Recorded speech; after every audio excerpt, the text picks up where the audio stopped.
Alhamdulillah, kita rafakkan puji dan syukur kepada Allah Ta'ala di atas segala rahmat dan kurniaannya.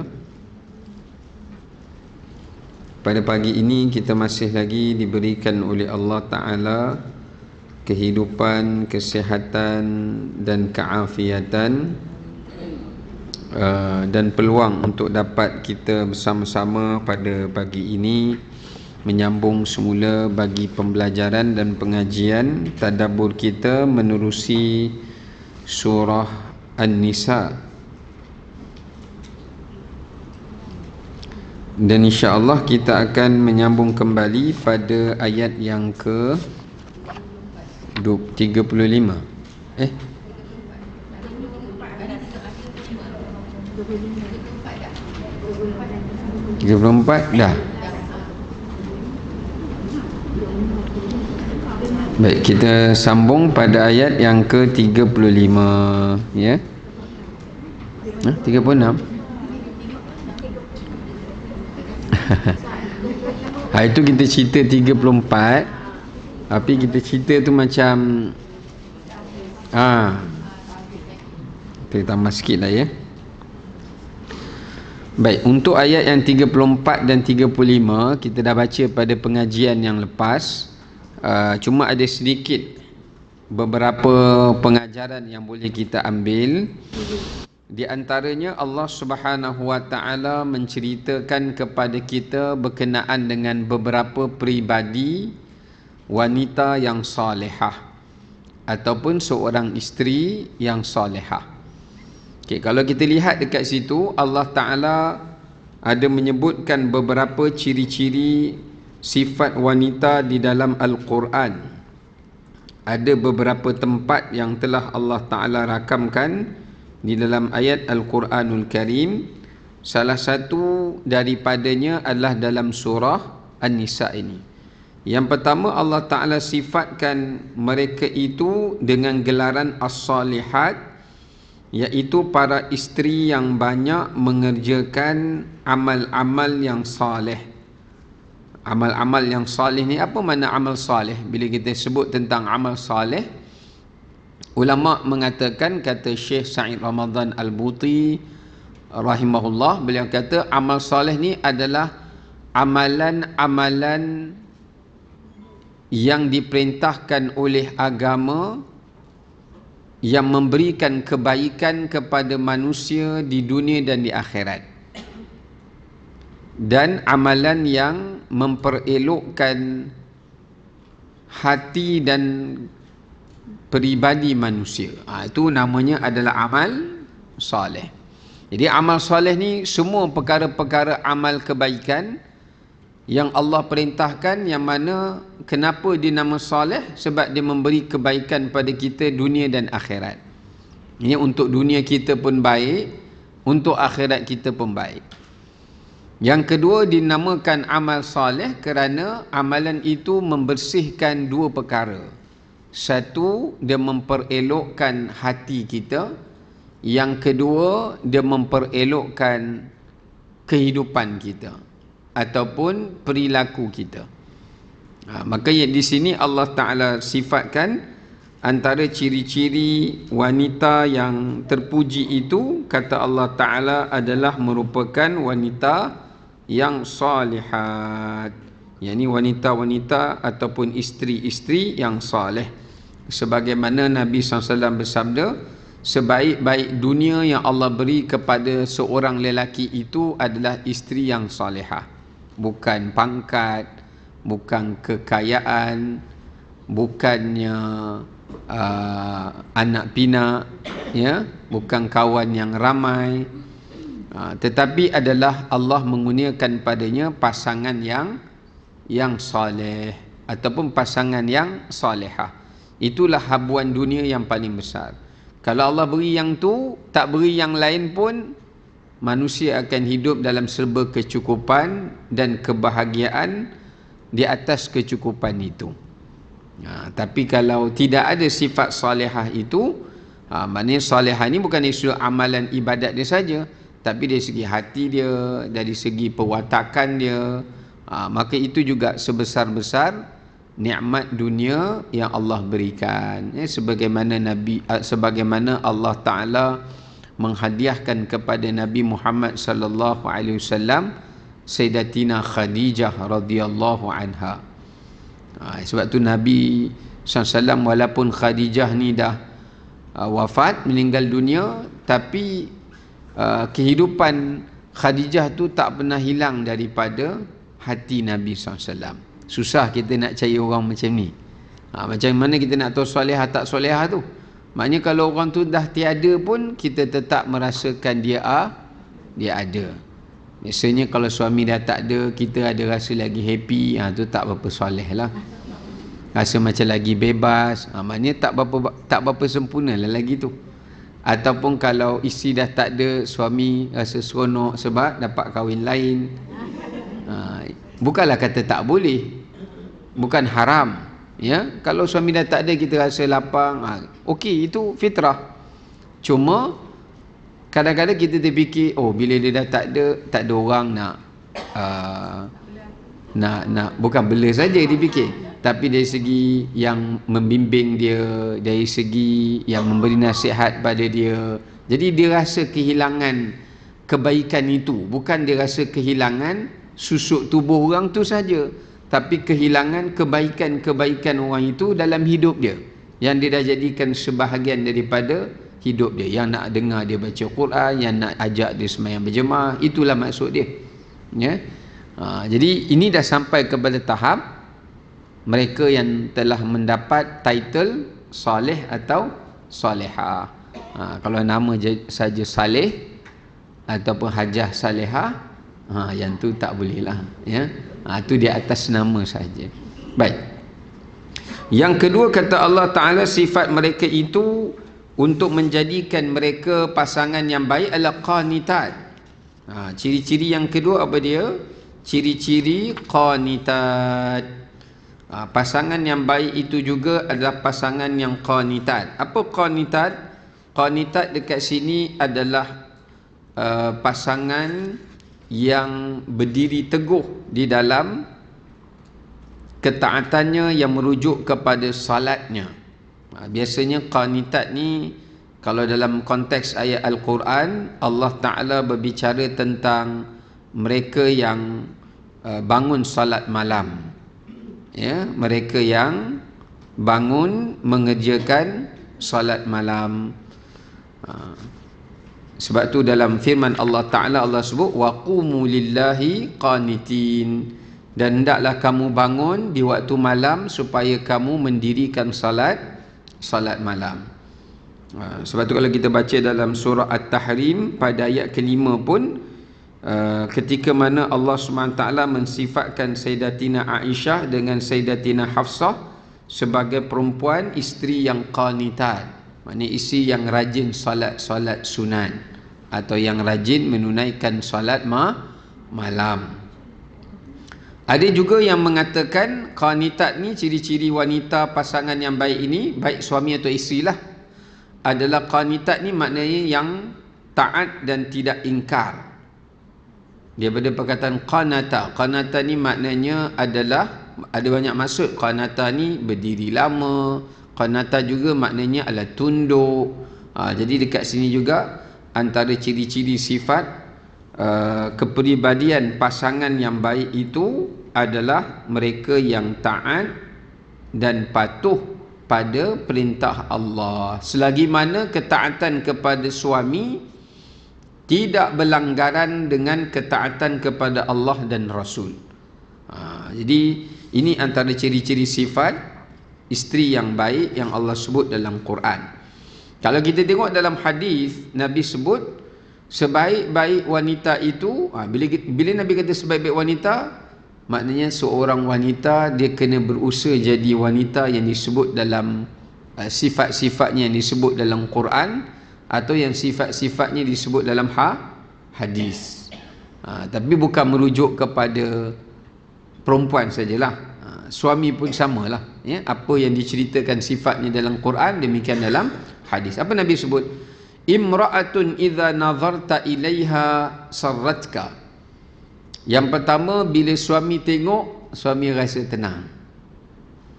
Kalau dalam istilah sebaliknya, kalau isteri tengok, dia balik, oh rasa tenang.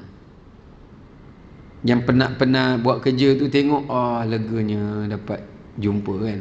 Bukan boleh tengok balik pula. Baru nak rehat kan. Contohnya lah ya.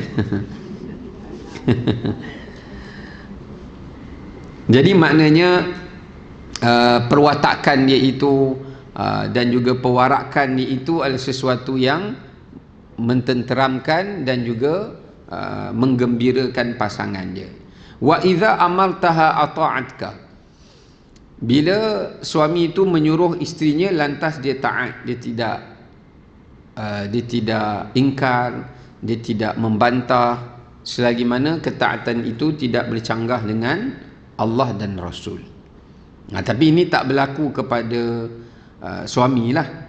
Cuma yang berlaku pada suami, ulama kata wa idza asyarat ilaih qabila. Maknanya bila isteri tu memberi pandangan dan memberikan mesyuarat pendapat dia, maka suami tu menerimanya. Dia tidaklah bila isteri cakap je bangkang belaka. Awak tu makmum, saya imam, jadi saya tak boleh terima pendapat awak. Awak je kena terima pendapat saya. Ini tak benar lah ya. Tapi kalau dari segi ketaatan, bila suami suruh, isteri tu taat. Dari segi suami pula, bila isteri tu memberikan pendapat, memberikan pandangan, suami tu tidak terus menolak, bahkan ia menerimanya ya.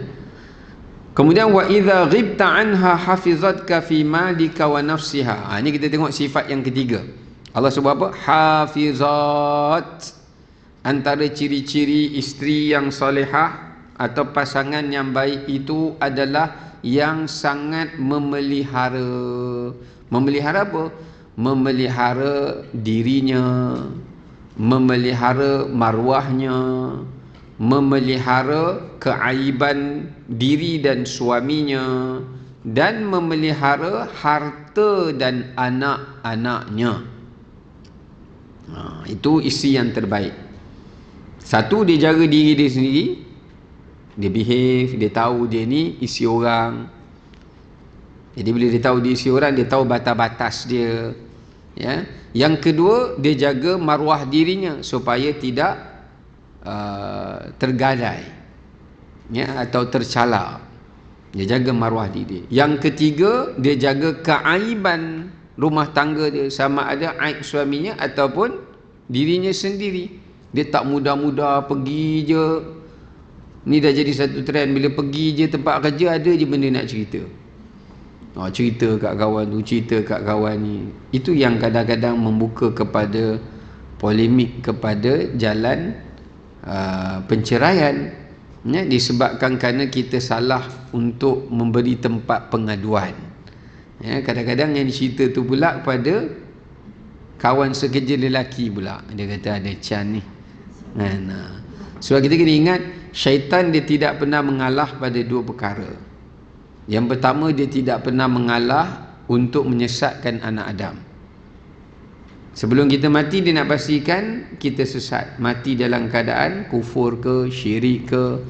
Kalau tak boleh kufur dengan syirik, sesat at least. Yang kedua, dia tidak pernah berputus asa juga untuk memastikan anak Adam itu bercerai. Ini sebab tu dalam satu riwayat hadis dalam Sahih Muslim, bila datang iblis ni, dia tiap-tiap hari dia akan terima apa kita panggil, dia akan terima maklum balas daripada syaitan, jentera-jentera dia. Yang ni datang, saya telah mengganggu ibadat orang tu. Bagus. Yang ni pula, sampai satu orang dia kata, saya telah berjaya melakukan dua perkara. Yang pertama, saya merosakkan dan memutuskan silaturahim dua orang kerabat. Yang kedua, saya berjaya memisahkan suami isteri. Antara yang banyak, kau paling bagus. Yang kacau orang semayang tu tak berapa bagus sangat. Yang suruh orang malam menuntut ilmu pun tak berapa bagus sangat.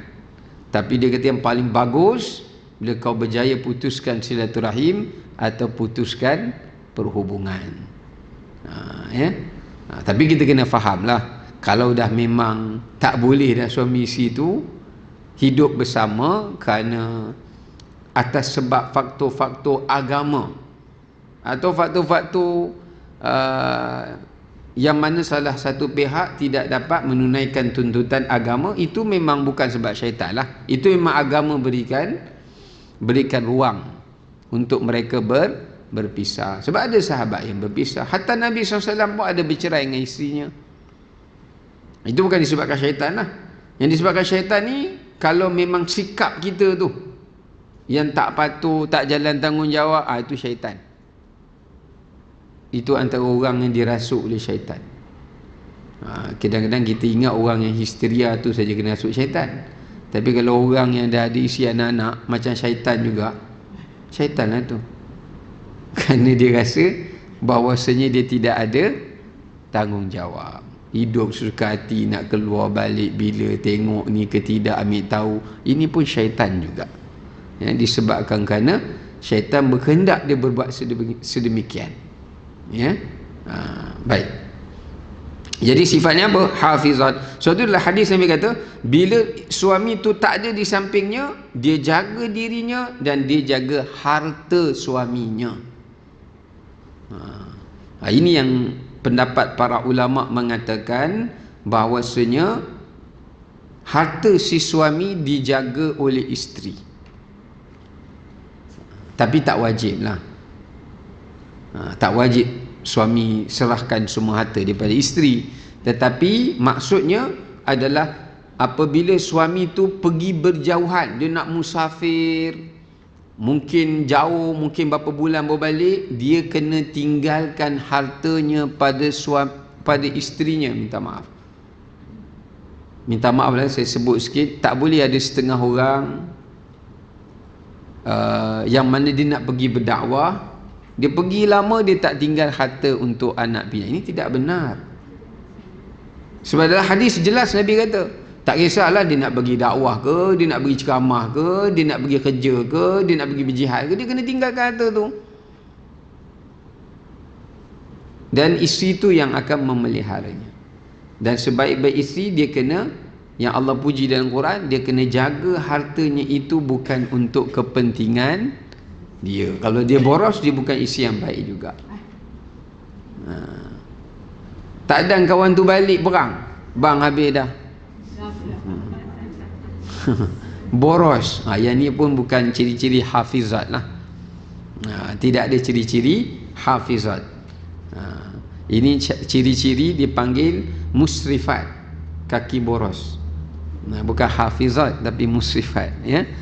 Jadi sebab tu kalau ibu-ibu sekalian pernah dengar kisah Atha bin Abi Rabah, iaitu salah seorang ulama tabi'in. Bapa dia Rabah tu, atau digelar sebagai Farukh, dia pergi berjihad. Tapi sebelum dia nak pergi jihad, dia tinggalkan harta yang banyak pada isteri dia.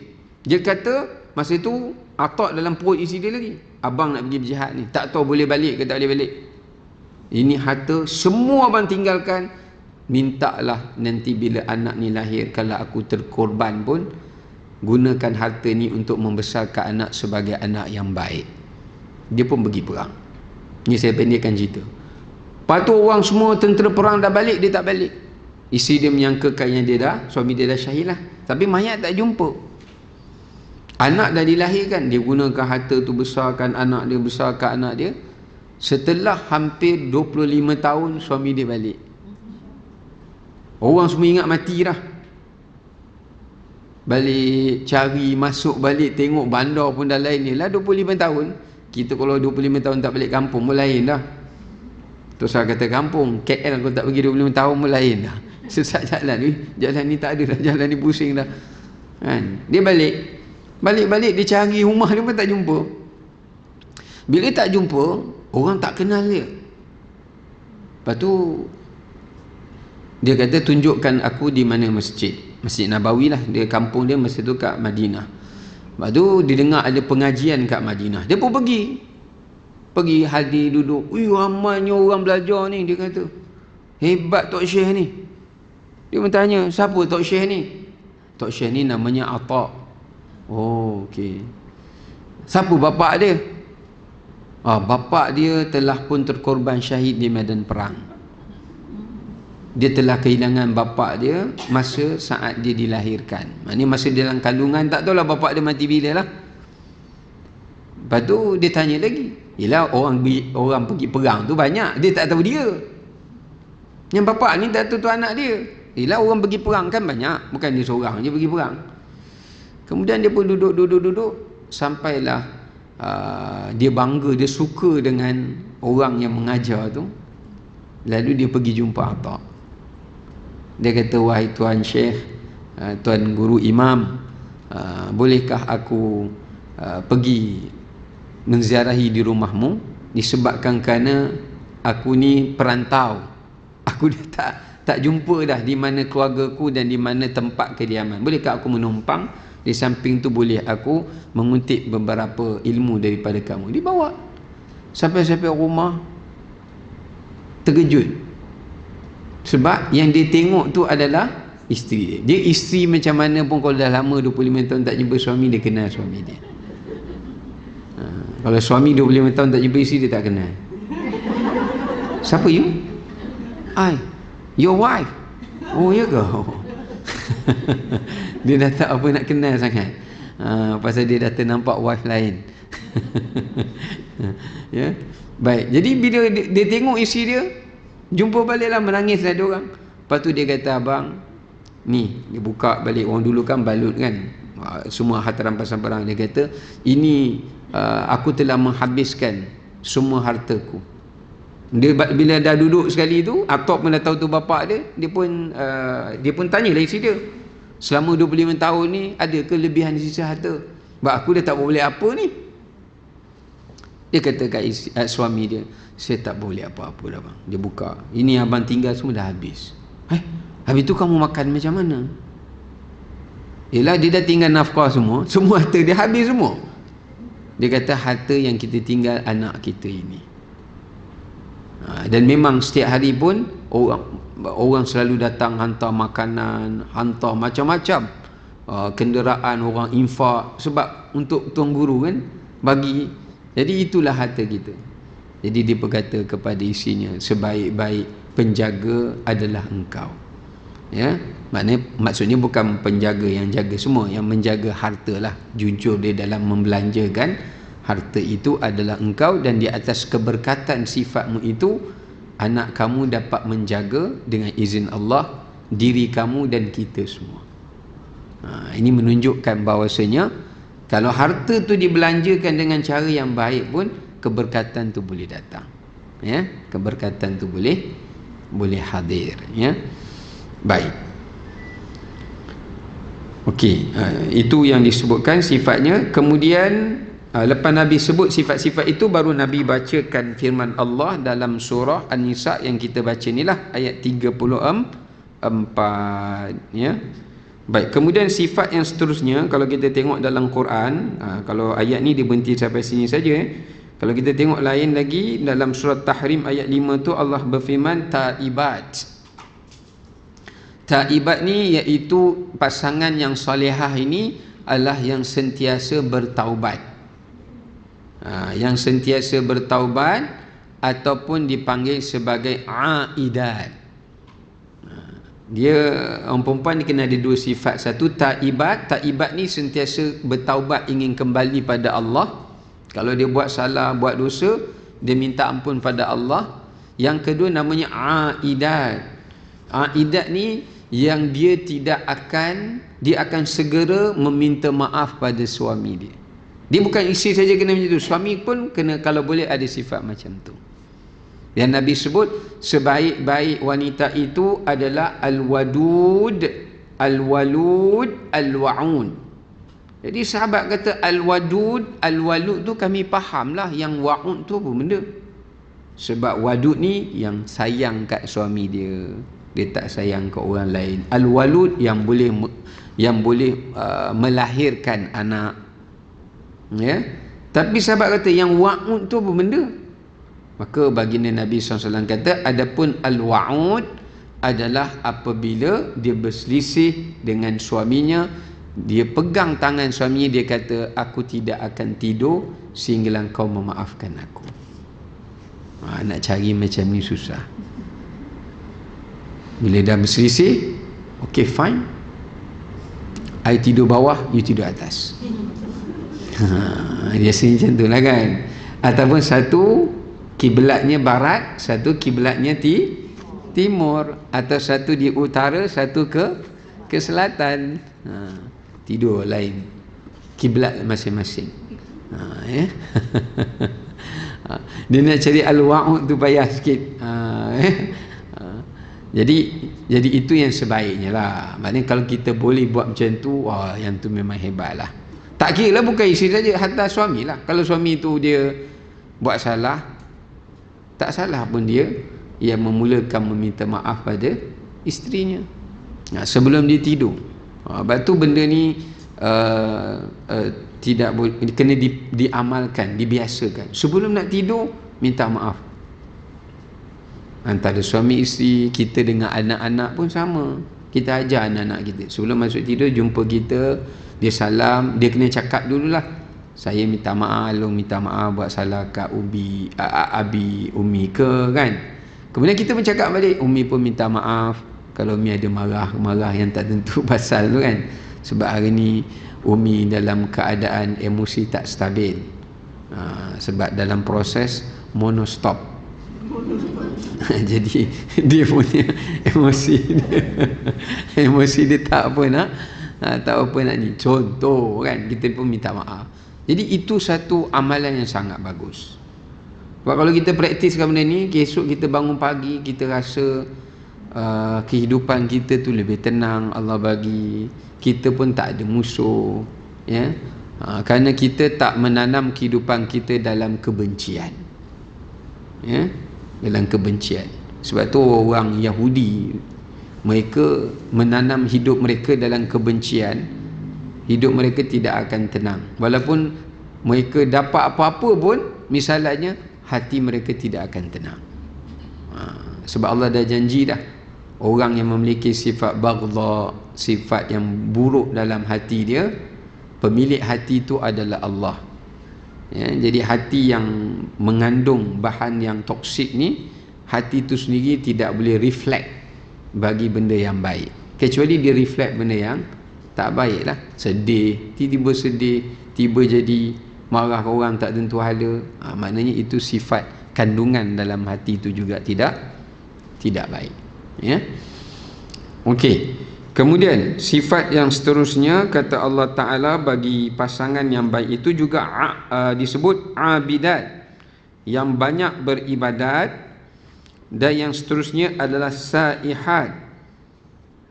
Abidat ni merujuk kepada ibadat yang umum lah, ya. Kemudian yang seterusnya adalah saihat. Saihat ni merujuk kepada yang banyak berpuasa, yang banyak berpuasa.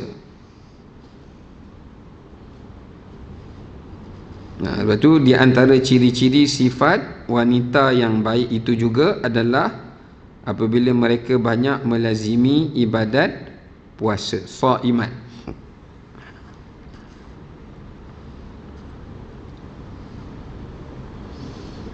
Itu ciri-ciri dia. Cuma kalau puasa sunat ni, isteri kena minta izin suami lah, ya, kecuali kalau suami dia memang bagi izin secara mutlak kan. You nak puasa, you puasalah, kan? Sebaiknya suami pun begitulah, ya. Okey. Dan terakhir adalah kalau kita tengok surah Al-Ahzab, ada lagi ciri-ciri dia disebut as-sadiqat, yang bercakap jujur. Yang bercakap jujur, dia tidak berbohong kepada suaminya, anak-anaknya, atau sesama orang lain. Yang seterusnya as-sabirat, yang banyak bersabar dengan apa saja mihnah. Yang seterusnya mutasaddiqat, yang banyak bersedekah. Sama ada dia bersedekah dengan harta dia atau tenaga dia, pengorbanan dia. Dan yang terakhir adalah az-zakirat. Ini dalam surah Al-Ahzab ayat 35 lah. Sebahagian sifat tu kita dah kongsikan pada ayat-ayat sebelum itu. Az-zakirat ni yang banyak berzikir. Sebaik-baik pasangan yang terbaik itu adalah mereka yang banyak berzikir. Ya. Baik. Seterusnya Allah Ta'ala cerita tentang pendidikan terhadap isteri.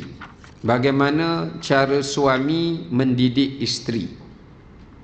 Pertama kita lihat, pertama Allah Ta'ala sebut tentang nusyuz. Ya. Nusyuz ini berlaku kepada lelaki dan juga berlaku kepada perempuan. Isteri pun nusyuz, suami pun nusyuz. Kerana perkataan nusyuz ni adalah tempat yang tinggi.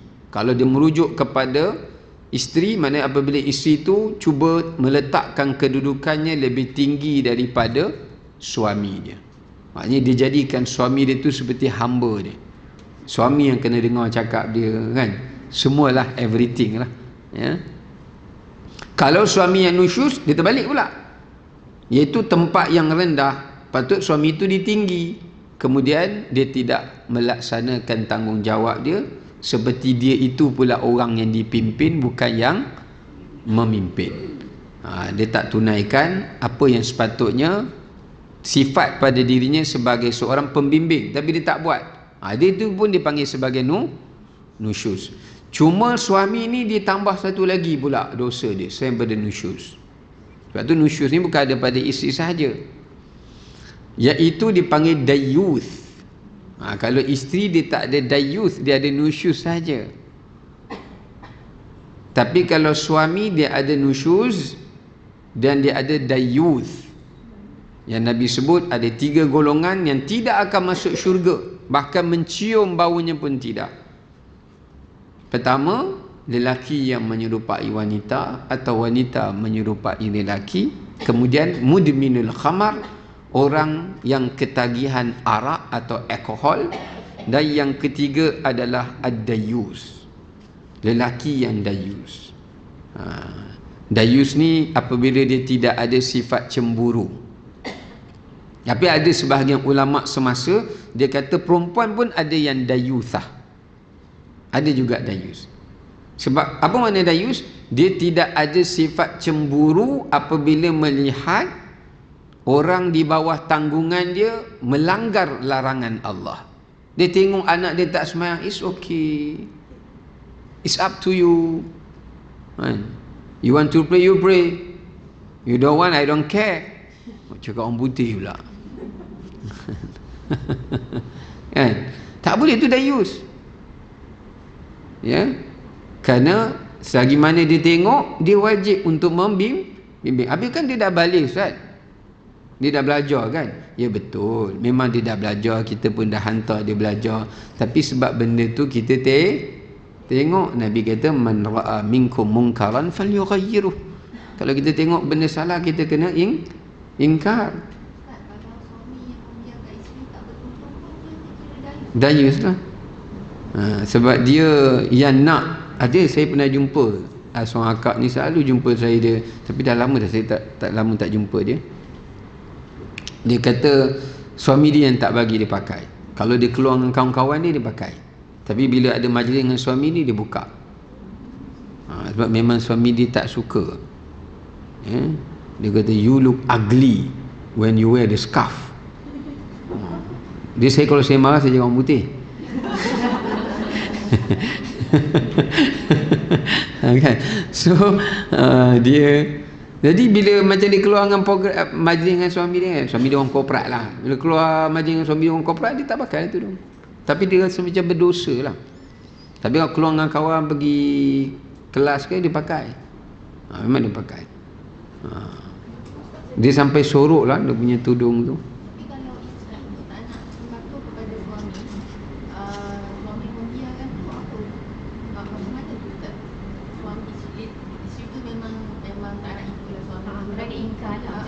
Kalau diingkar, dia tak kira nusyuz lah. Sebab benda tu melanggar perintah Allah kan. Cuma sejauh mana dia nak bertahan bergaduh dengan suami dia tu lah. Masalah dia tak nak bergaduh lah kot.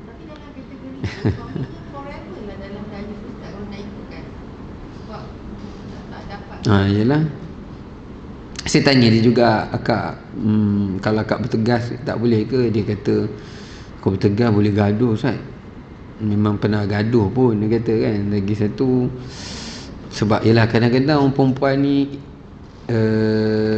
kita faham situasi sebab dia suri rumah kan, everything dikawal oleh suami dia, rumah apa semua dia kira dia bab bayar apa semua pun suami dia ada staff lah buat. So dia yelah, kita pun faham lah kalau bercerai ke apa, dia macam takut lah, dia jadi takut tau. Bukan dia tak percaya pada Allah, dia kata bukan saya tak percaya, tapi saya rasa macam saya pula anak tunggal, mak ayah pun dah tak ada kan, jadi saya macam tak tahu nak ke mana Ustaz. So saya terpaksa, kalau dia tanya saya, kalau saya terpaksa taat tapi hati saya tak redha macam mana, dia sampai tanya macam tu lah kan? Sebab dia takut ya betul dia melanggar, tapi kita kena faham dalam agama ni dia kena tengok mudarat tu. Dia of course dua-duanya salah, dia taat kepada suaminya, benda tu pun salah kan, itu pun salah. Tapi kalau diingkar tak salah, cuma takut datang mudarat lain, faham tak? Contoh macam ni lah, kita tengok satu kemungkaran, kita kena cegah. Tapi kalau kita cegah tu menyebabkan berlaku mudarat yang lain ke atas kita. Contoh kalau kita tegur budak tu, dihentak kepala kita dengan helmet ke apa, mudarat pada kita kan. Masa ketika itu kita tak wajib mencegah mungkar tu. Cegah dalam hati lah. Jadi suami dia lah yang tanggung dosa dia tu. Tapi selagi mana tak adalah suami dia suruh pakai seksi, seksa apa tu kan. Tapi tak adalah, dia tak suruh pakai seksi, baju kurung semua boleh pakai, cuma jangan pakai tudung je. Oh dia nak pakai baju kurung ke, nak pakai jubah Arab ke, tak apa, jangan tudung je dia cakap. Itu je dia tak bagi. Tapi tak adalah dia suruh pakai seksi ketat, tak ada. Cuma tudung je dia tak nak. Dia suka tengok suami dia Islam lah. Takkan dia kahwin orang kafir.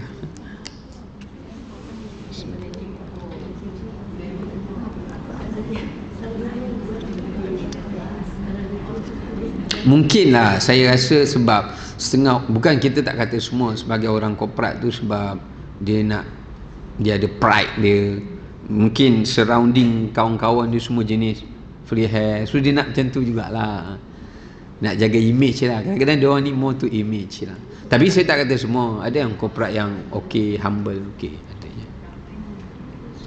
Okay, kemudiannya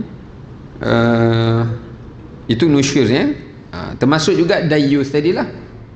Dayus sama ada dia tengok anak perempuan, bukan isteri saja, anak perempuan dia, anak lelaki dia pergi keluar dengan anak orang. Dulu saya ada satu jiran saya, Allah, sebab salah, kadang lelaki boyfriend datang ambil anak perempuan dia, balik tu tengah malam, saya dah tak sedap hati duduk jiran kat sini kan, rasa macam nak pindah je kan. Tapi satu hari saya tegur lah jiran tu, tegur pegawai, kata abang yang datang malam-malam tu siapa?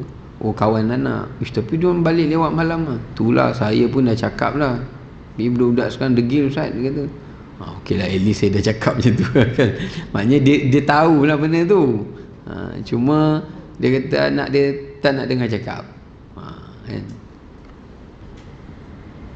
Okey. Seterusnya di sini diajarkan dalam syarak bagaimana nak mendidik isteri. Pertama kata Allah Ta'ala, fa'idhuhunna. Yang pertama di dalam Islam, pendidikan itu adalah bermula dengan bimbingan. Sebab tu Allah mulakan dengan perkataan fa'izuhunna, iaitu hendaklah kamu mulakan dengan memberikan nasihat, peringatan. Ini adalah cara Islam, ya. Maknanya tak boleh, ingat dalam kaedah Islam, tak boleh memberikan hukuman sebelum memberikan peringatan dan nasihat. Tak boleh. Kerana itu suatu ketidakadilan. Sebab tu kita tengok dalam agama Allah, sebelum Allah dah tahu dah kesudahan Fir'aun. Allah dah tahu. Allah dah tahu kesudahan kaum Ad, Allah dah tahu kesudahan kaum Samud. Bukan Allah tak tahu mereka takkan beriman. Tapi untuk berlaku adil, Allah Subhanahu Wa Taala suruh Allah Taala kirimkan rasul pada mereka.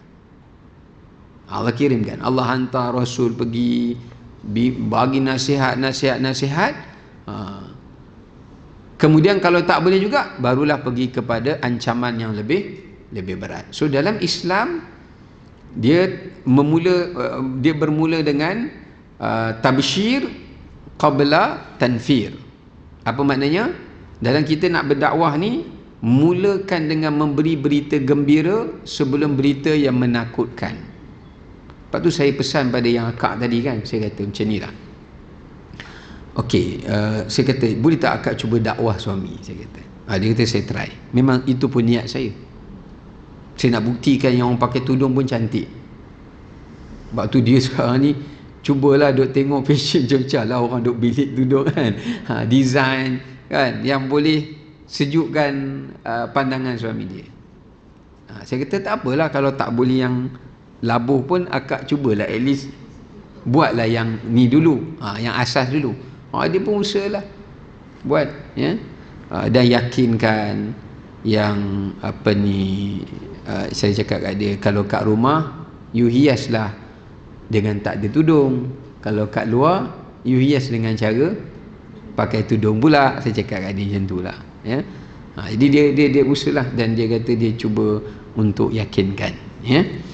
So dalam kita nak memberikan dakwah agama aja, berikan yang gembira dulu.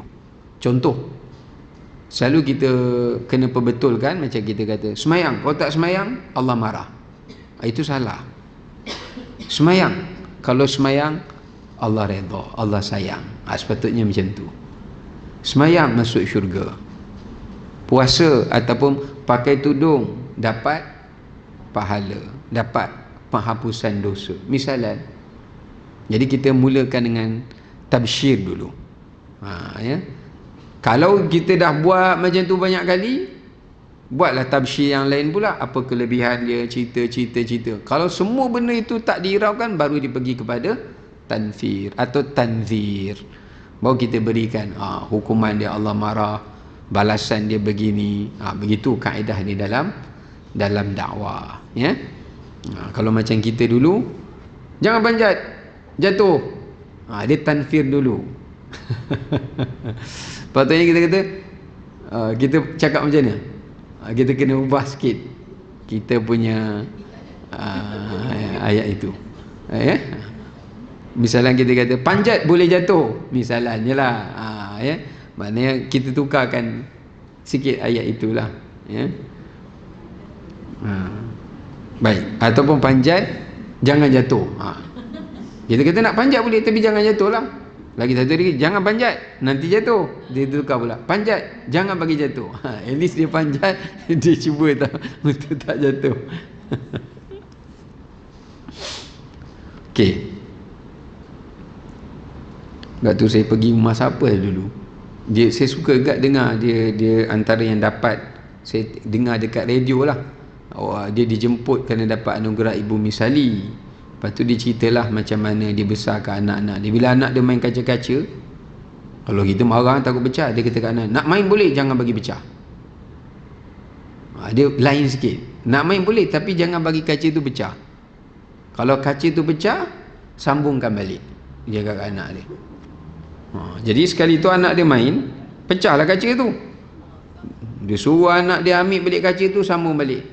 Memang tak boleh sambung lah, dia bagi gam semua, dia bagi. Bila anak tu tahu susahnya buat macam tu, dia tak main dah lah. Dia bagi psikologi sikit lah, ya. Baik. Okey, yang keduanya kata Allah, wahjuruhunna. Okey, kalau tidak boleh dengan cara yang lebih santun, yang lebih lembut, maka hendaklah ia pergi dengan cara boykot. Wahjuruhun ni, muhajarah ni dalam Islam ada dua bentuk. Satu muhajarah hissiyah, satu lagi ataupun jasadiyah, satu lagi muhajarah, iaitu ma'nawiyah. Satu, kita boikot dari sudut jasadi, maknanya kita asing tempat tidur, makan asing, semua asing. Masak dah, ambil makan, okey, kita hidup makan sana. Tidur seorang sana, seorang sini. Duduk, seorang ni duduk di atas sofa, dia ni bangun pergi duduk sofa lain. Itu dipanggil boikot jasadiyah. Tapi satu lagi dipanggil sebagai boikot ma'nawiyah. Ma'nawiyah ni walaupun duduk jauh tapi bercakap.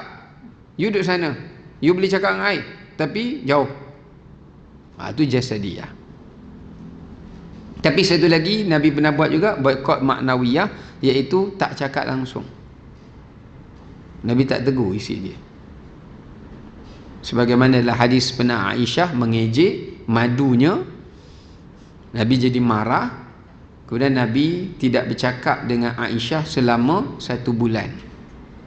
Lama Nabi tak cakap. Balik diam. Dah makan ke?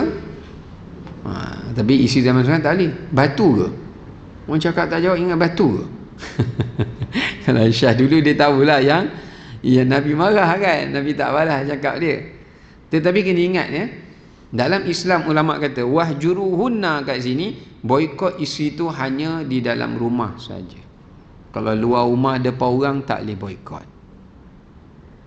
Maknanya kena cakap, I takkan cakap dengan you bila kita dalam rumah.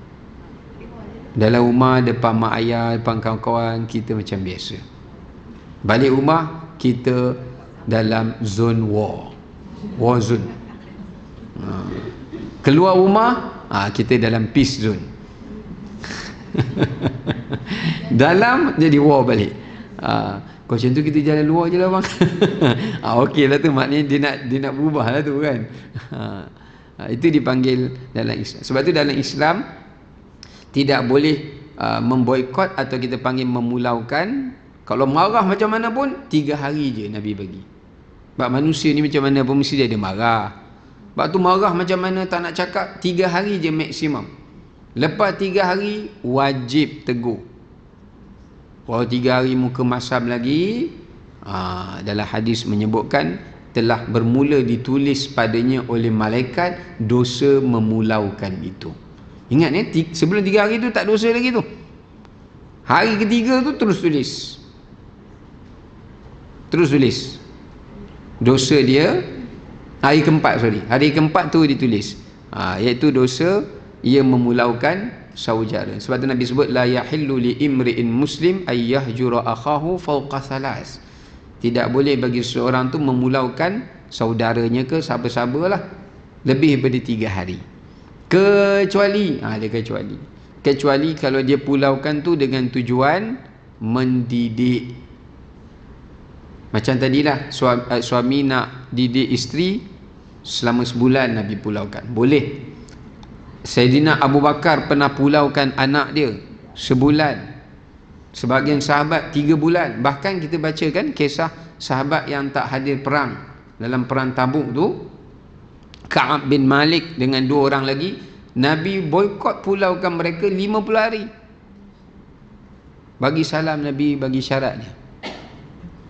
Nabi perintahkan semua sahabat boikot dia. Tak ada siapa cakap. Sampai dia rasa, ya Allah, macam hidup seorang diri walaupun orang ramai. Yalah, kalau kita orang tak cakap dengan kita stres. Kita pergi sana, orang diam. Pergi sini, orang diam. At least kalau robot tu, dia cakap juga, sila masukkan duit. Dia cakap juga. Ni tak cakap langsung. Kan? Kalau kita nak beli barang mesin tu kan, dia bercakap juga. Yang dia tak cakap langsung. Ya? Jadi itu dibolehkan dalam agama. Ya? Boikot ni dibolehkan, atau memulaukan ni dibolehkan dalam agama dengan tujuan agama juga. Tak boleh pulaukan dunia. Siapa pulau dia? Sebab dia tak geng saya. Tak boleh. Siapa pulaukan dia?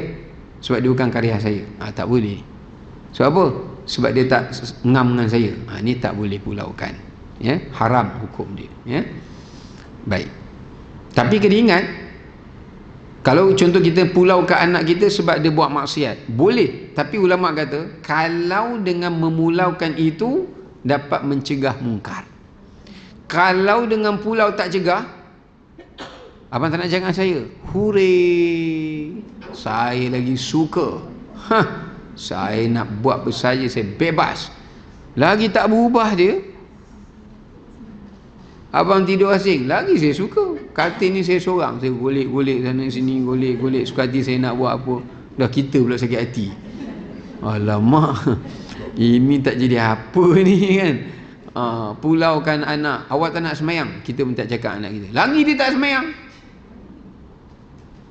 Ketika itu haram pulau, sebab pulau tu dah tak dapat mencegah mungkar, atau boikot tu dah tak dapat mencegah mungkar. Jadi tak boleh dah buat macam tu. Kena teruskan dengan cara nasihat atau third stage. Yang kita nak masuk ni iaitu wadribuhun, pukul dia, ataupun ambil tindakan yang lebih keras. Sama ada tapi pulau tu ada banyak ya ulama. Sama ada pulau maknawi itu termasuklah kita sekat belanja dia. Kadang anak tu kita sekat kan, dia terasa lah sikit. Tapi tak tahu lah anak zaman sekarang dia boleh cari kawan.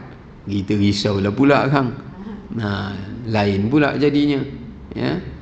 Jadi kita kena tengoklah sejauh mana dia punya kesan dia tu ya. Khususnya memukul, iaitu memukul dengan pukulan yang tidak menyakitkan, pukulan ringan yang tidak menyakitkan dan tidak membahayakan, seperti boleh memukul isteri 3 kali dengan menggunakan tangan atau kayu sugi. Berugigi tu mesni yang dia gelak dia tengok. Bawa berugigi, you nak buat apa? You nak berugigi I? Tak, I nak pukul you. Pap. Gelaknya dia. Kalau dengan kayu sugi tak boleh, boleh pakai tangan lah. Tapi hanya dipukul pada badan ni. Dia kena tapak tangan, dia tak boleh buku ruas. Penumbuk ni tak boleh, kena tapak tangan. Apatah lagi terajang kan, tapak tangan.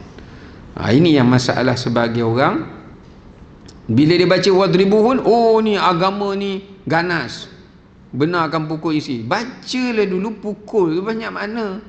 Pukul dengan kasar pun pukul juga, pukul dengan tidak kasar pun pukul juga kan. Pukul tu ada banyak jenis. Pukulan sayang, pukulan marah, pukulan dendam, pukulan musuh, banyak jenis pukulan ya. Sebab tu dalam hadis Nabi SAW menyatakan bahawasanya baginda kata tentang haji wada' mengingatkan supaya menjaga hak isteri ya. Sehingga kan berkata Ibnu Abbas, iaitu memukul isteri, jika seorang suami memukul sehingga menderitakan kesakitan pada isterinya, kalau dia pukul sampai isteri dia sakit, dia wajib untuk menanggung perubatan isterinya. Dia kena buat apa? Ada 2 benda. Satu, dia kena, sebagian pendapat ulama kata dia kena bayar, dia panggil sebagai diat. Sebab nak kisah sebalik tak boleh, kita bincang dulu kan. Sebagai ulama kata boleh kisah balik kat suami, sebagai ulama kata tak boleh kisah, tak boleh balas balik. So kena buat apa? Bayar diat. Belanjalah. Okay lah, I dah pukul you, nak balas balik, you nak apa? Saya nak barang kemas. Okey, boleh, jalan. Contohlah. Tapi kena ikut kemampuan dia lah. Kalau dia tak mampu, tak boleh lah kan. Lagi satu, dia juga kena menanggung kos rawatan isteri itu. Bengkak ke, luka ke, sakit ke kan. Dia kena rawat lah balik. Sebagai ulama kata kalau dia tak mampu rawat, dia kena jaga isteri dia. Jagalah sampai kawan tu sembuh kan? Sampai dia sembuh ya.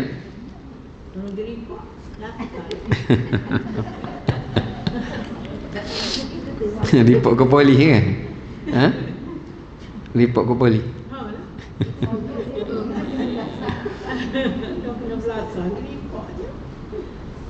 Ni lah kalau pukul sikit simpan dia report, simpan. Acah je lah, acah. Getak. Okey. Kemudian kita pergi kepada ayat 35 ya, sambungan dia ya. Ayat yang ke-35 Allah Subhanahu wa taala berbicara kepada kita berkenaan dengan tuntutan untuk memelihara dan mempertahankan hubungan perkahwinan selagi mana ia memberikan maslahat dan tidak memberikan mudarat. Sebab dalam Quran Allah kata fa'amsikuhunna bima'ruf aw sarrihuhunna bima'ruf, sama ada kamu pegang isteri kamu tu dalam keadaan yang baik atau kamu lepaskannya dalam keadaan yang baik. Dia salah satu ya. Jadi keutamaan dekat sini antara bercerai dengan kekal mana lebih afdal? Ulama kata kekal selagi mana tidak mendatangkan mudarat.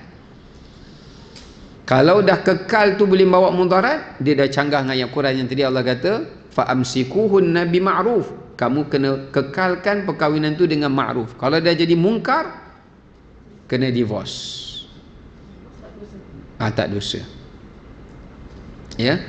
Contoh mendatangkan maslahat tu, misalnya kalau kedua-duanya nak kembali berubah atau salah satunya nak insaf, nak memperbaiki diri balik, afdalnya pasangan kena terima, afdalnya, kerana dia termasuk dalam bab silaturahim. Bahkan silaturahim tu lebih besar, sebab satu dia dapat pahala silaturahim, satu lagi dia dapat pahala menghubungkan hubungan perkahwinan tu, hubungan silaturahim dan hubungan perkahwinan. Contoh kalau suami tu dulu nakal lah, contoh tiba dah kantoi pun semua, dia pun dah insaf, dah berubah, dia kata kat isteri dia, terimalah abang balik kan, dia dah gaduh lah ni, tak sembang lama ni, I don't care, you care about you. Dia marah kan. Dia sebaiknya dia bermaaf lah. Sebab tu dalam Quran Allah kata wa bu'ulatuhunna ahaqqu biraddihin in dzalika in aradu islaha. Kalau mereka nak berbaik, maka berbaik itu lebih baik untuk mereka. Sebab tu dalilnya ulama kata bila berlaku cerai talak raj'i, Allah bagi tempoh rujuk. Berarti di situ objektif syarak nak katakan kalau berbaik itu lagi bagus. Bukannya kalau berpisah tu lagi bagus, Allah tak perlu wujudkan talak raj'i. Semua talak baiknya, raj'i tak ada. Cerai je putus terus, cerai je putus terus, walaupun sekali. Tak. Allah kata talak pertama masih raj'i, talak kedua masih raj'i, talak ketiga baru jadi bain, bain surah. Atau kecuali 3 sekaligus tu kubra lah ya. Jadi maknanya di situ memberi maksud objektif syarak dia nak berbaik, itu lagi afdal. Tapi katakanlah dah baik, buat semula Ustaz, macam mana? Balik-balik kepada sirih pulang ke gagang. Lain itu. Balik-balik kepada perangai lama dia. Berapa kali saya nak kena maaf, terima, maaf, terima. Dia kena tengok lah. Kalau rasanya dah sampai peringkat macam suami dia tu mempermainkan dia saja, berlaku acah-acah je, pada ketika itu dia rasa pada ijtihad isteri tu, saya rasa dia ni main-main ni Ustaz. Ini bukan kali kedua dah taubat, bukan taubat nasuha ni, taubat ya. Ini dah kali ketiga dah ulang. Saya dah rasa tak boleh lah. Itu tak apalah ya. Kalau dia minta penceraian di mahkamah pun itu tidak sah, tidak salah ya. Tapi kalau memang suami dia tu dah berubah, tapi adalah sikit perangai marah tu datang tiba-tiba kan, yang mana dual kawalan dia, itu dia kena berlapang dada lah ya. Tak boleh lah sampai sekecil-kecil pun dia tak nak terima kan. Mestilah akan ada kekurangan dia ya. Baik, sebab tu dalam ayat ini Allah Ta'ala menyatakan keutamaan adalah mengutamakan menjaga kerukunan rumah tangga itu lebih afdal daripada segera untuk penceraian. Sebab tu dalam Islam kita kena ingat semua benda yang boleh bawa kepada penceraian mesti ditutup. Sadduz zari'ah. Dalam kaedah hukum fiqah kata kita kena tutup jalan. Contoh, kalau dengan marah tu, kalau kita rasa macam kita nak cakap tu menyebabkan nanti lagi teruk, keluar. Sebab tu tak salah keluar untuk mencari ketenteraman sekejap. Bang, saya keluar sekejap. Nak hilang marah ke? Ya. Okey. Contohlah, keluar jumpa kawan. Lepas tu suami awak hantar WhatsApp, share lah gambar dengan kawan tu. Nak tahu juga kawan mana dia berisau kan. Tengok kawan-kawan geng UAJ1 contohlah kan, share, okey lah.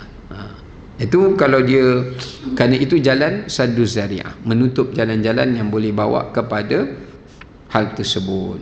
Termasuklah apa-apa yang lain lah ya. Kemudian kalau berlaku juga dalam proses penceraian untuk kembali, maka Islam menyuruh supaya dilantik hakim. Hakim, yakni hakim ni bukan hakim mahkamah tapi hakim pendamai. Itu pun dipanggil hakim juga, iaitu diutuskan hakim daripada pihak keluarga si suami dan juga keluarga si isteri untuk mendamaikan dan berbincang bagi mendapatkan balik keharmonian dan kesefahaman antaranya ya. Dalam mazhab Syafi'i hukum dia wajib. Maknanya kalau suami isteri tu dah macam lama dah tak sebumbung kan, contoh nak ambil tak kisah, dia tak boleh buat diam macam tu je forever and ever. Berdosa dua-duanya. Sebab apa berdosa? Sebab tu saya selalu sebut, kalau macam rasa macam dah tak ngam dah, terus minta campur tangan keluarga, bukan adik-beradik, mak ayah kita. Cerita kat mak ayah masing-masing, mak ayah ini kena duduk bersidang, bincang apa keputusan yang terbaik. Lepas tu dah dapat result tu, kena pula discuss dengan anak-anak masing-masing. Dia tak boleh setengah orang kan, orang zaman sekarang. Sebab tu saya kata kursus kahwin tu penting bagi kesedaran kefahaman ni. Bila dia dah tak ngam, masing-masing dah tak semumpung tapi dah 10 tahun. Yang ni tak buat hal-hal ni, yang ni tak, semua 10 tahun tu tanggung dosa. Sebab dia tak jalankan tanggungjawab. Isteri tak tanggung jalankan tanggungjawab pada suami, suami tak jalankan tanggungjawab pada isteri. Buat apa kumpul dosa 10 tahun? Sepatutnya kalau rasa macam dah ni kalau kita biar ni makin lagi teruk kan. Masing-masing suami isteri kata okey, kalau kita sama kita pun tak boleh nak discuss, kita minta tolong mak ayah lah. So mak ayah kita discuss, bincang balik, kita cerita masalah kita, kawan ni cerita, lepas tu mak ayah kita nasihat balik. Itu cara dia. Bukannya dengan kita buat diam ya. Sebab kalau cerai takut mak ayah tahu kan. Kita buat hal masing-masingnya kan. Tak payah ambil tahu. Siapa ambil anak, ambil dulu. Anak pun hidup pun dalam keadaan pelik. Mak ayah tak cakap sama dia. Jadi dia macam rasa macam tumbuh sara anak-anak pun dia akan terkesan juga. Jadi anak dia akan dapat mudarat tu. Kan? Sebab dia nampak kelakuan masing-masing tu. Dulu dia mesti belik. Dulu mak masak, ni mak dah tak masak. Dulu ayah datang begini, kan dah tak buat begini. Jadi dia confused. Jadi esok anak tu jadi identiti yang pelik pun, tu tak pelik lah, kerana dia penyebab daripada mak ayah tu juga sendiri ya. Datang dia benar. Sebab tu dalam mazhab Syafi'i dia kata wajib bila ada konflik terus bagi tahu dekat mak ayah, bukan pendam. Setengah orang kita pendam. Tapi bagi mak ayah risau lah kan. Tapi sebenarnya kita kena kita kena rasional lah. Ya. Sebab mak ayah kita pun tahu, dia orang pun pernah mengalami macam tu. Mana ada perkahwinan daripada hari akad nikah kenduri kan, suap kek tu sampai kesudah pun suap kek tak ada. Dia tak nampak yang suap tu sekali tu je, yang baling kek tu yang banyak.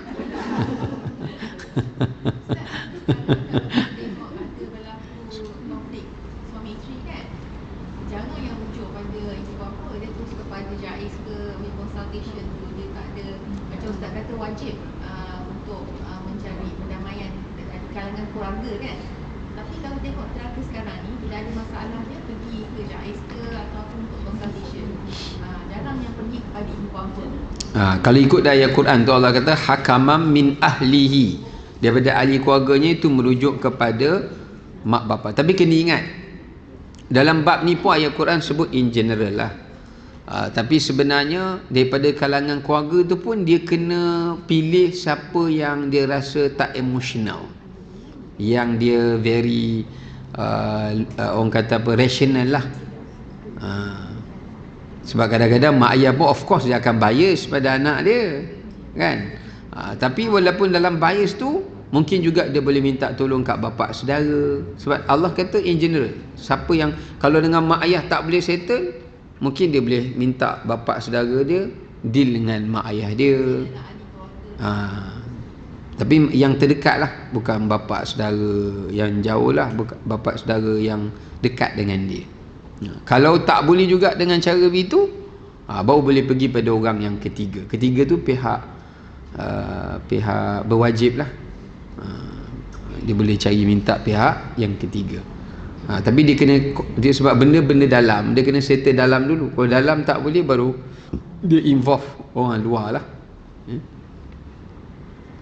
Sebab kadang-kadang bila mak ayah tak tahu, tiba kita turun sana, mak ayah pun terkejut. Kau nak cerai dah?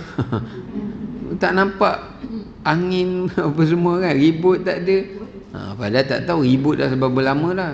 Depan mak ayah je tak ada ribut.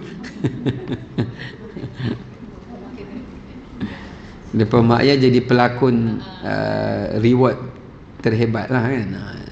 Belakang balik masuk kereta je tak ada apa, dah habis dah balik. Baik.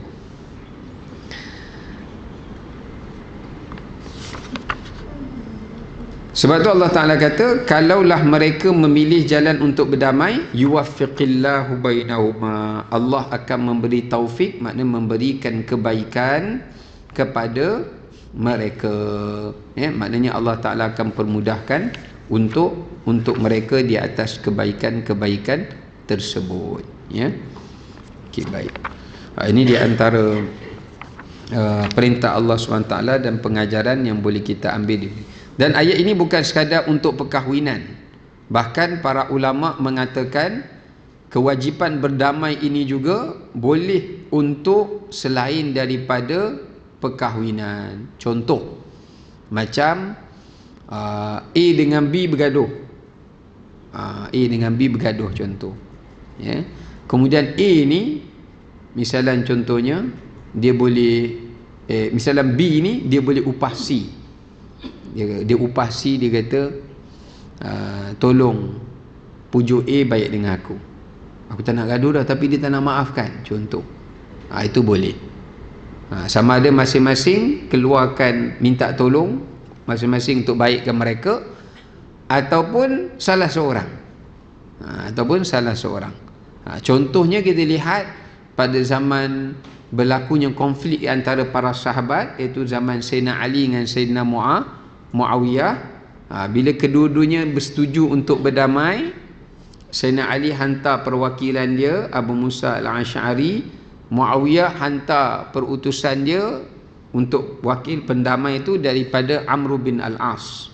Jadi mereka jumpa, mereka discuss, itu boleh.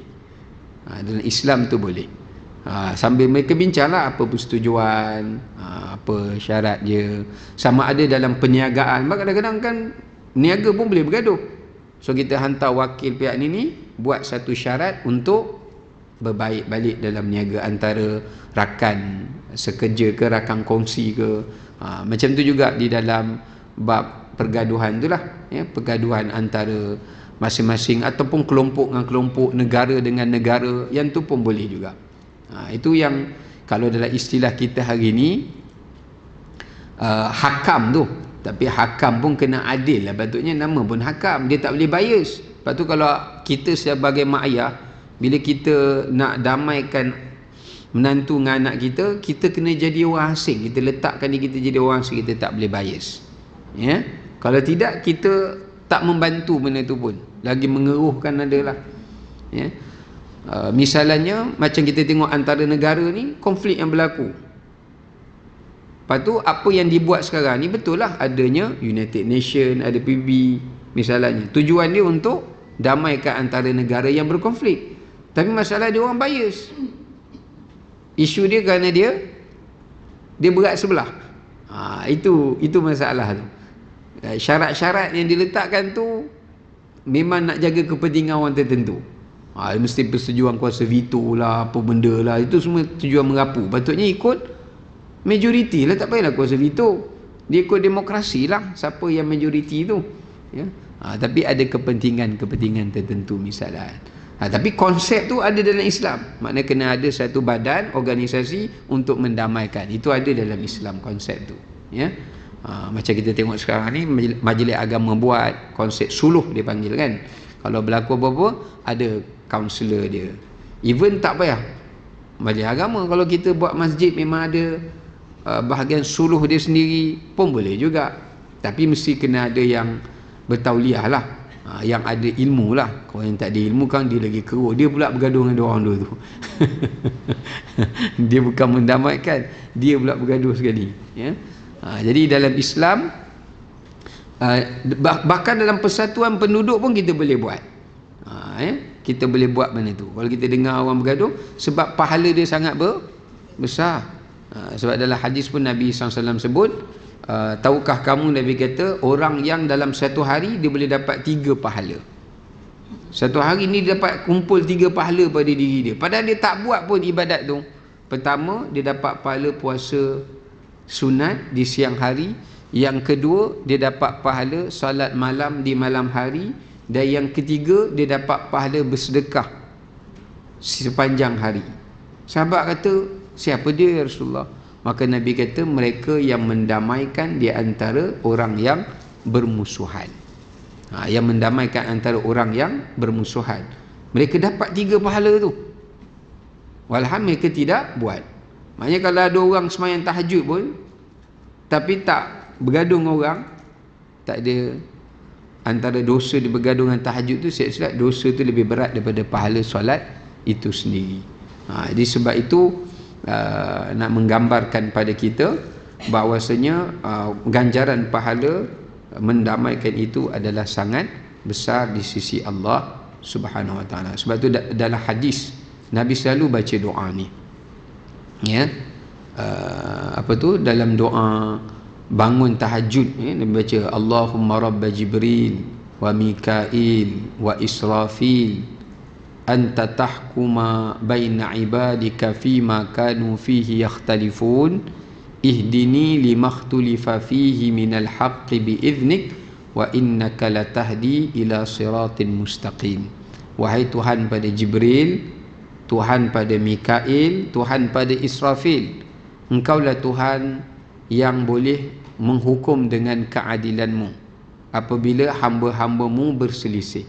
Tunjukkanlah kepada aku hidayahmu jika perselisihan yang berlaku di antara aku dengan sesama hambamu kepada jalan kebenaran, kerana Engkaulah Tuhan yang boleh menunjukkan pada manusia jalan yang lurus.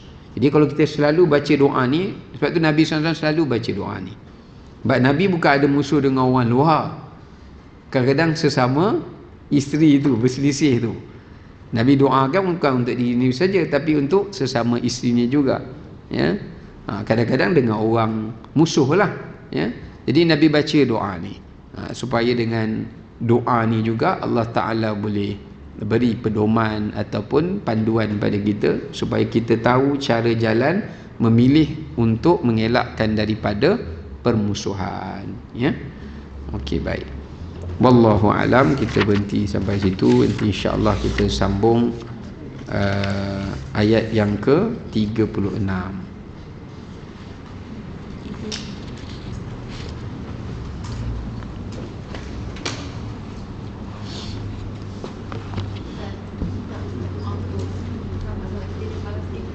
Boleh insya-Allah. A'udzubillahi minasyaitonirrajim. Bismillahirrahmanirrahim. Alhamdulillahirabbil alamin. Wassalatu wassalamu ala asyrafil anbiya'i wal mursalin wa ala alihi wa ashabihi ajma'in. Allahumma salli wa sallim wa barik ala sayyidina Muhammadin wa ala alihi wa ashabihi ajma'in. اللهم يا ودود يا ذا العرش المجيد ويا فعال لما يريد اللهم يا حي يا قيوم برحمتك نستغيث أصلح لنا شأننا كله ولا تكلنا إلى أنفسنا طرفة عين لا إله إلا أنت اللهم إياك نعبد ولك نصلي ونسجد وإليك نسعى ونحفد ونرجو رحمتك ونخشى عذابك إن عذابك الجد بالكفار ملحق اللهم إنا نجعلك في نحور أعدائنا ونعوذ بك من شرورهم اللهم بدد شملهم وفرق جمعهم وشتت كلمتهم وزلزل أقدامهم وسلط عليهم كلبا من كلابك وسلط عليهم أسدا من أسدك يا قهار يا جبار يا منتقم يا الله يا الله يا الله اللهم يا منزل الكتاب ويا مجري السحاب ويا هازم الأحزاب ويا هازم الأحزاب ويا هازم الأحزاب اهزمهم وانصرنا عليهم اللهم عليك بالصهاينة اليهود المعتدين الغاصبين الظالمين الباغين ومن عاونهم اللهم رد كيدهم على نحورهم اللهم رد كيدهم على نحورهم اللهم رد كيدهم على نحورهم اللهم عليك بهم فإنهم لا يعجزونك اللهم أحصهم عددا واقتلهم بددا ولا تغادر منهم أحدا اللهم أهلكهم كما أهلكت قوم نوح وعاد وثمود وفرعون وجنوده اللهم دمرهم تدميرا اللهم دمرهم تدميرا اللهم انصر وارحم إخواننا من المجاهدين والمستضعفين